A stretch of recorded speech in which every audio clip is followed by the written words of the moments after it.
Magandang araw po sa inyo lahat. Ito ang inyong lingkod, I'm Freddy. YouTube at Filipino sa America Vlog YouTube. Just press the red button in order for you to connect to my channel and be subscribed, and I really appreciate it. Okay, and if you have some comments, then put it down here and give me a big likes. And the comments can be either in Filipino or in English. And at the same time, you could share this video to your friends and benefactors and family circle in your community or barangay there in the Philippines. Okay? Ang topic ko po ngayon ay aking pangalawa na ito kay Maharlika, kasi ito yung pinaka one of the latest video that she uploaded, no? Just a few hours ago. Okay? Tungkol sa binubuhay niya ang patuloy na paninira sa ating Pangulo. Ito, pakinggan nyo ang sasabihin niya at ito ay aking sasagutin. Kaya sabi ni M6, well, alam nyo na yan, kapalit yan yung kaso ni Maria Ressa. Kasi kung si Maria Ressa ay patuloy na nagnangal-ngal ngayon, nag-aantay Marcos, tutuluyan siya ni Liz at Satanas. Kaya, maaring isa yan sa kadahilanan kung bakit tumahimik yung bunganga ni Maria Ressa. Imagine mo, from anti-Marcos since birth. Since birth, si Maria Ressa ay nakapag-speech dito sa Harvard University. Ngayon, tatanungin nyo kung bakit si Maria Ressa ng Rappler ay tumahimik. Ano sa palagay nyo? Wala siyang issue na sasabihin sa ating presidente, together with Senator Leila de Lima, na lumabas na pinakulong ni Rodrigo Roa Duterte for no reason. Okay? For no reason, after more than almost 6 years in prison. Yan ang ginawa ng mga Duterte. At si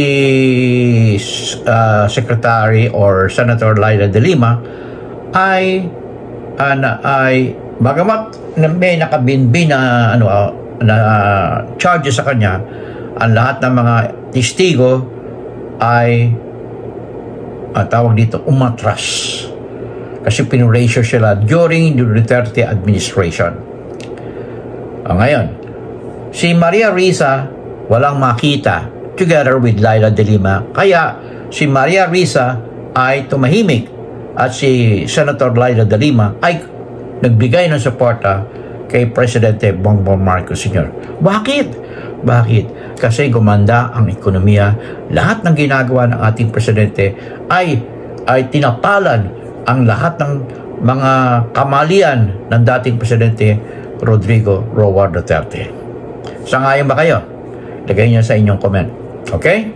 Tuloy natin ang sinasabi nitong si Maharlika na tuloy-tuloy kahit na Huwebes Santo ay talagang hindi niya matanggap na ang ekonomiya ng Pilipinas ay umangat at marami pa rin ang sumusuporta. Hindi lang marami, according to the latest survey ay ang ating popularity ng ating presidente ay about 65%. Okay? At ang suporta ng mga Pilipino sa Amerika ay tumaas from 90% to 95%. Isipin mo, 5% na lang. At yung 5% na yan ay para sa China siguro o sa ibang denomination. So walang sumusuporta sa mga gustong mangyari itong si Maharlika at ang mga Duterte na pro-China. Okay? Ito, pakinggan natin yung inaano niya, no? Subukan natin, Yung sabi ko sa kanya, sabi ko, sana pinsan. Sabi ko pa, I don't think so. Diba? I don't think so. Pero nagkamali ako. Nakala ko gagawin nila yung tama. Pero actually, hindi naman tayo nagkamali. Sila ang nagkamali. Diba? Sila ang gumawa ng kababuyan. Sila ang gumawa ng kasindikatuhan. So, hindi natin fault yun. Kasi umasa tayo eh. The good thing is, nag-stand tayo for what is right. Napasin niyo ba si Attorney Lenny ay tumahimik din?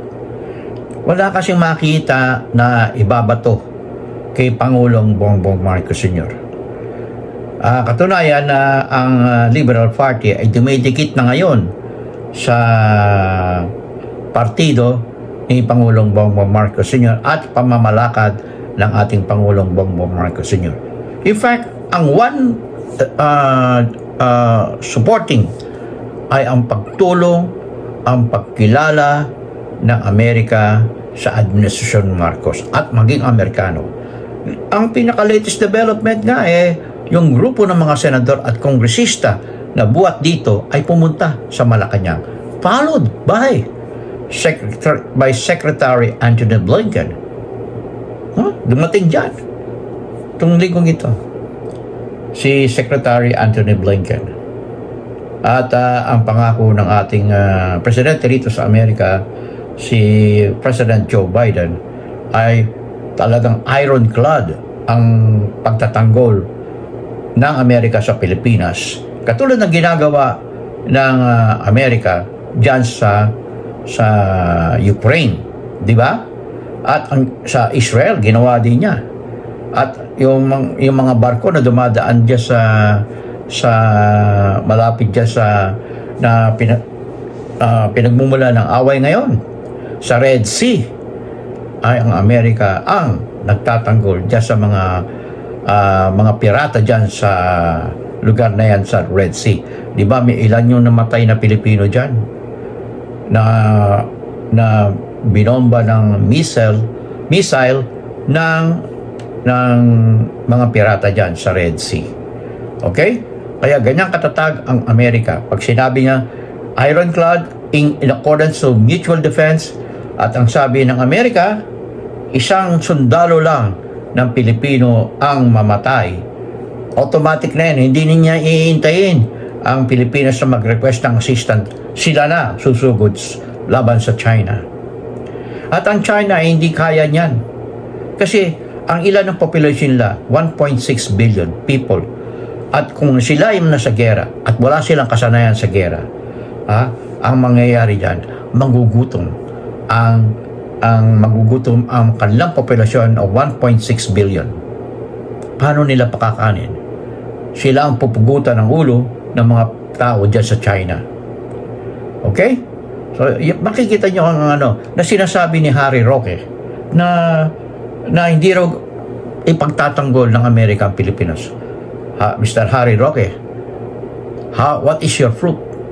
What is your proof? Yours is also assumption. Am I right? Am I right, Mr. Harry Roque? Okay. Masama lang ang loob mo, di ba? Masama lang ang loob mo. Tulad ni Maharlika, katulad din ni Atty. Glanchon, at katulad ng ibang nanggaling dyan ng mga abogado sa kabinete ni Pangulong Bongbong Marcos Jr. na natanggal. Bakit natanggal? For whatever reason, may matinding dahilan. Kaya pinakawalan ni Pangulong Bongbong Marcos Jr. Hindi naman basta hindi naman ganoon. Sila mismo ang nag-resign kasi they are already pressured di ba? Yan. Kaya ang pinili ng ating Pangulo ay magagaling, katulad ng Executive Secretary natin ngayon, dating former Chief Justice of the Supreme Court. Am I right? Okay? Ganyan katindi. Okay? Balik tayo dito kay Maharlika. Tanungin mo kung merong fair and honest election na hindi kailangan gumastos ng milyon-milyon para mapanalo ka, just your willingness to serve the people, I will run, why not? But I'm not gonna spend millions and millions kasi wala naman akong pera. Isa ko naman dudukutin na kamay ng Diyos. Wala naman ako ninakaw. But kung fair and honest election na lahat mayroong opportunity to run, na hindi ka kailangan mag-bribe ng kapitan, ng kung sino-sino, I will run. Bakit? But, mga kababayan, just in case, sige for the heck, kasi cool lang naman ito, maganda ng panahon, diba?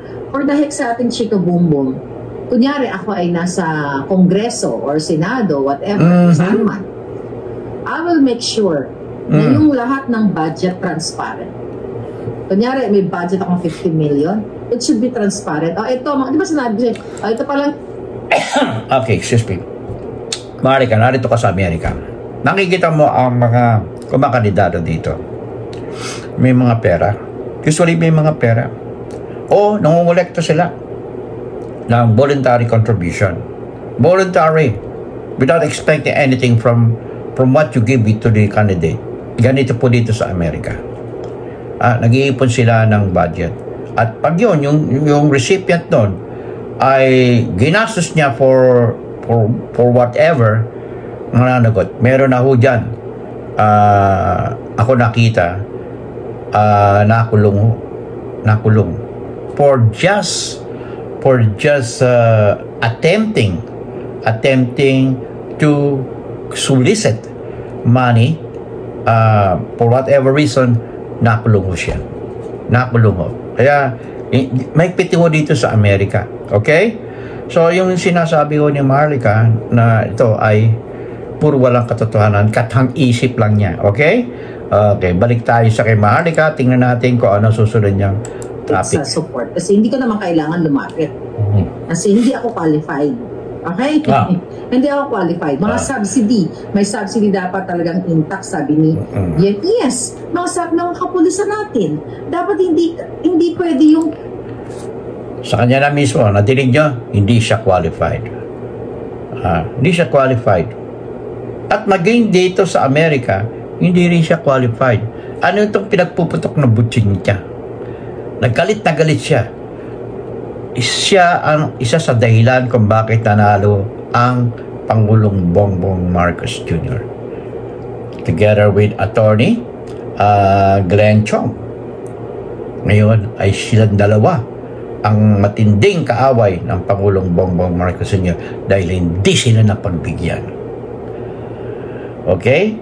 So ito ang message ni Maharlika this Holy Week, na punong-puno pa rin ng galit. Hindi niya matanggap after almost more than 2 years, hindi niya matanggap na hindi siya na-appoint dyan sa Los Angeles Consulate Office ng Pilipinas. Okay? So, sana ang lahat ng kanya sinasabi ay purong katang-isip at spekulasyon lang. Okay? So, I do hope that you guys who supporting Maharlika will start now. Will start now to pull out your support. Kasi wala naman sinabi. Wala siyang sinabi at lahat ng sinasabi niya ay walang katotohanan at wala siyang ebidensya. Just hearsay lang. Okay? So, it's not worth to be a follower of Maharlika. Okay? In God we trust. Never hold your peace. Let's support the President of the Philippines, Bongbong Marcos Sr., together with the United States of America, President Joe Biden. Okay? Till next time, I'll see you in my next vlog. Never hold your peace.